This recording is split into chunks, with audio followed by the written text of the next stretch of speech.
influenceurs étaient très faibles à l'école. Ah bon? Et ont abandonné l'école très tôt, la plupart. C'est très important de le noter. Oui.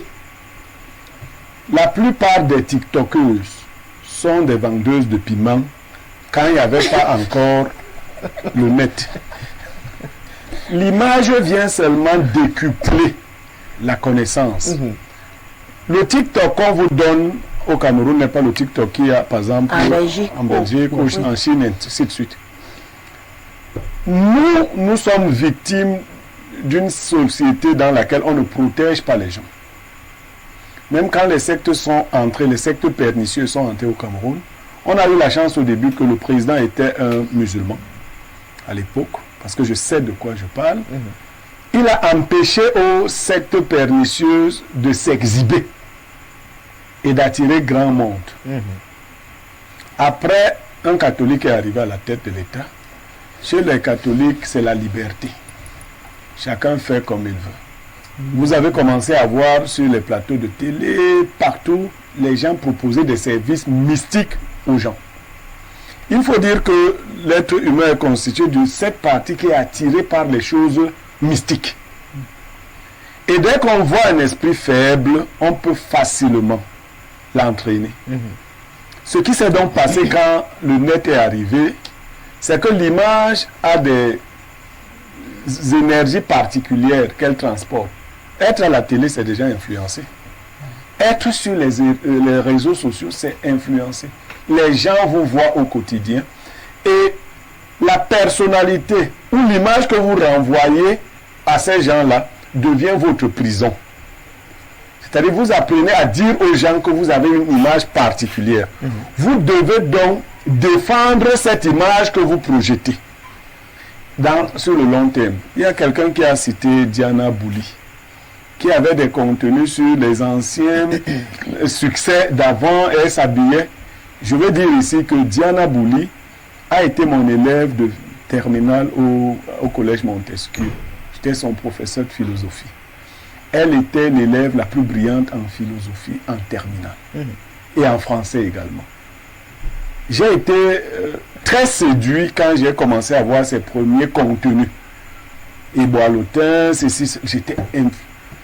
Mais puf, j'ai compris que l'esprit de ce monde l'avait habité. Elle n'est plus l'élève que j'avais eu. Aujourd'hui, elle revendique qu'elle peut faire de sa nudité ce qu'elle veut. Mais ce n'est pas elle qui parle, c'est l'esprit qui est en elle qui parle. Oh là là. Donc il faut savoir que la plupart des influenceurs, surtout ceux du Cameroun, sont habités par de mauvais esprits. On peut citer les groupes des esprits diaboliques. Le premier groupe d'esprits diaboliques, on l'appelle sensuel et séducteur. Le deuxième, on l'appelle animé et sournois. Le troisième, on l'appelle lourd et lugubre. Je préfère, mais vraiment... Alors, c'est ces esprits-là qu'on vous donne. Et ces influenceurs sont tenus par certains pontes de notre régime et certains hommes très riches, de notre système monétaire, qui les appellent, leur disent, bon, vous voyez, avant là, tu m'apportais des titres là en catimini, mais il faut que je te donne une vie de luxe. Comme ça, les filles vont te demander d'où ça te vient.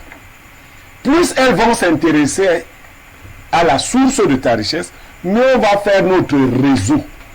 Voilà comment ça se passe. Vous avez vu une situation abracadabra dernièrement. Quand je dis, je combats certaines choses, les Camerounais qui ne comprennent pas vivent. Vous avez vu que pour aller au Qatar, on a ramassé les influenceurs. Vous pensez qu'ils sont allés faire quoi là-bas? C'est-à-dire les gens qui ne savent parler ni français ni anglais, ils peuvent rien dire d'intéressant. Ils peuvent pas représenter positivement l'image du Cameroun. Mais on les a ramassés. C'est pour qu'ils aillent s'initier à un autre niveau encore de bêtises. Dans un pays qui est particulièrement fermé. Mais vous savez que là où il y a une hyper concentration de personnes, mais également là où on donne l'impression que les lois sont très rigides. On nous a fait comprendre que les influenceurs qu'on a amenés au Qatar, c'était pour aller vendre l'image du Cameroun. Ben, vous voyez bien qu'on mentait. On mentait. C'est ce qu'on nous a On a ramassé des gens et revenu de là, et comme les jeunes disent sur les réseaux sociaux, ils ont débloqué un nouveau niveau. Un autre niveau. Vous voyez, on vous a révélé qu'il y avait à Dubaï le porte-à-porte. Mais comment vous imaginez qu'à un moment donné, presque tous les jeunes Camerounaises allaient à Dubaï? Vous n'avez pas fait attention? Les mêmes destinations. Ils allaient à Dubaï se filmer. Alors, vous connaissez M. Dampoulou? C'est l'homme le plus riche d'Afrique centrale. D'Afrique noire francophone. C'est l'homme le plus riche.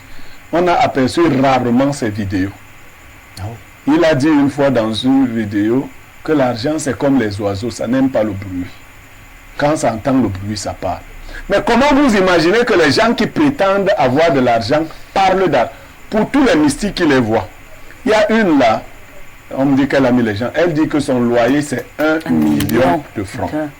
Alors, logiquement, qu'est-ce qu'on fait avec un loyer? Si on est capable, on se construit une maison et dans la discrétion. Mais on affiche, on dit je loue une maison d'1 million et on note ses dépenses. À l'école, elle était parmi les dernières de la classe. C'est-à-dire que c'est la fille là à qui on donnait le bulletin en catimini. Parce qu'on ne voulait pas lire sa moyenne. Aujourd'hui, ses camarades le savent. Et un matin, ses camarades commencent à la prendre pour un modèle de vie. J'ai dit ce matin sur un post d'un monsieur qui disait comment condamner quelqu'un qui travaille s'il a une voiture de 28 millions. Non, ce n'est pas le fait d'avoir une voiture de 28 millions, c'est la cadence et la célérité avec laquelle on a ces biens-là. Son frère Cabrel, qui est dans la glace aujourd'hui, nous a présenté il y a quelque temps une belle voiture, n'est-ce pas? Oui. C'est dans cette belle voiture qu'il est mort, n'est-ce pas? Moi, je veux honorer les morts, mais je veux sauver surtout les vivants. Nous, un Bamileke, est-ce qu'il avait vu d'autres Bamileke se vanter quand ils ont acheté les voitures? 46 millions. Pourquoi vous voulez... Les Bamileke qui ont acheté les voitures avant Cabrel, les vrais Bamileke qui avaient beaucoup d'argent, vous avez vu qu'une seule personne venir montrer que voici ma voiture de tant nombre de millions? Moi, j'ai jamais... Le nouveau monde, je ne le comprends pas. Pourquoi vous cachez? Mais c'est quelle histoire? Vous savez seulement que la sorcellerie la plus primaire au village, dès que tu commences à construire, on veut te tuer. Mais comment vous pouvez imaginer que tu peux afficher de manière ostentatoire les biens et les gens ne cherchent pas à te faire du mal? Puisque nous vivons dans un environnement de pauvreté. Moi, je vais vous dire que même les membres de ma famille ne connaissent pas mes biens. C'est normal. C'est même indiqué. Mais comment ça se fait que les gens qui n'ont même rien, parce que ces gars n'ont rien, c'est du bling bling. Quand la vérité sort, vous vous rendez compte que c'est des locataires ici. Parlons de l'humour, parlons de la comédie. On a connu les grands comédiens dans ce pays, non? De tous les temps. Jean-Michel Cancan, Defke Moktoy, et Cindy Midnia. C'est gars avec l'argent. Vous voulez me dire que vos tintins là, ils produisent quoi? Pour qu'en si peu de temps, on les utilise pour attirer les âmes faibles. Et mon message, c'est pour les vivants, les jeunes gens. Rapprochez-vous des gens qui ont bâti leur fortune escalier après escalier et qui le font dans la discrétion pure. Ils pourront peut-être vous donner certains secrets de la vie. Parce que l'argent, là, ça tue. L'argent tue. Vous savez, Maléa Mamoni, c'est ce que les doigts là disent, les conseils de l'argent. Les conseils de l'argent, c'est lève-toi, pars, donne, saute, monte. Mais c'est les conseils de la mort. J'ai souvent vu les jeunes gens, vous arrivez dans un snack, vous voyez un groupe de jeunes gens qui habitent tous chez leurs parents, en train de commander des ruinards en grande quantité. Mais ils sont là aussi dans les véhicules de leurs parents, les véhicules des enfants, des bobos. J'appelle souvent ça les cimetières. Donc, ils viennent avec leur cimetière, ils gardent devant les snacks et ils emportent les jeunes filles qui aiment le luxe, c'est-à-dire les jeunes filles qui doivent mourir en fait. Parce qu'il y a des gens nés pour être vendus. Les sacrifiés. C'est-à-dire, elle se lève un soir, elle va s'asseoir dans un snack, elle commence à boire un faux Fanta pour qu'un enfant de bobo arrive et la mettre dans le cimetière qu'il a apporté, le caveau familial, qu'il a apporté en appelant voiture, pour aller la tuer quelque part. Vous pouvez échapper quelquefois, mais on vous suce progressivement. D'autres jeunes filles qui se contentent, comme vraiment je suis choqué, vous sortez avec un homme qui vous avez des relations amicales avec un homme, qui n'entretient même pas de relations sexuelles avec vous, mais qui vous donne beaucoup d'argent. Vous pensez qu'il vous donne cet argent pour rien? Vous pensez qu'il a un arbre qui produit de l'argent. En fait, il vous fait manger la part qui vous revient dans ce qu'il va prendre. C'est votre part qu'il vous donne. Et donc, vous pouvez dire que vous payez l'école de 14 millions à votre enfant, c'est-à-dire une folle. Hier, vous étiez une petite fille de quartier difficile qu'on a récupérée parce qu'elle avait un joli visage. On vous a mis dans les ADC pour être... Qu'est-ce qu'elle était là-bas? Donc, l'école vous avait dépassé, tout vous avait dépassé. On vous a mis là-bas. Joli visage, vous êtes sorti avec d'autres gens qui avaient l'argent que le monde distribue. Vous permettez de dire aujourd'hui, Photo Victor, vous avez déjà dit à combien il payait l'école de ses enfants? Jamais. Mais d'où viennent ces idées-là? L'école de mon enfant, c'est 14 millions. On va aussi tuer l'enfant là. Vous voyez ça? Donc si ton enfant lui paie l'école de 14 millions, alors que nous nous en sortons pas avec l'école de 200 000, il faut que l'enfant là disparaisse. Et vous voyez, ces enfants qu'ils sont allés ramasser dans les sectes et autres, ils vous les affichent tout. Oh, vraiment, son enfant est terrible. Il y a une autre là, elle était avec le diamant. Ils sont allés prendre les enfants dans le secte. Elle était avec le diamantaire. Maintenant, laquelle toc-toc, elle comprend plus rien. Et les jeunes ne s'arrêtent toujours pas pour demander que... J'ai prédit, le jeune Lorik vous l'a rappelé l'autre jour, nos téléspectateurs viennent. Entre 2023 et 2024, fin 2024, vous aurez au moins une dizaine de morts.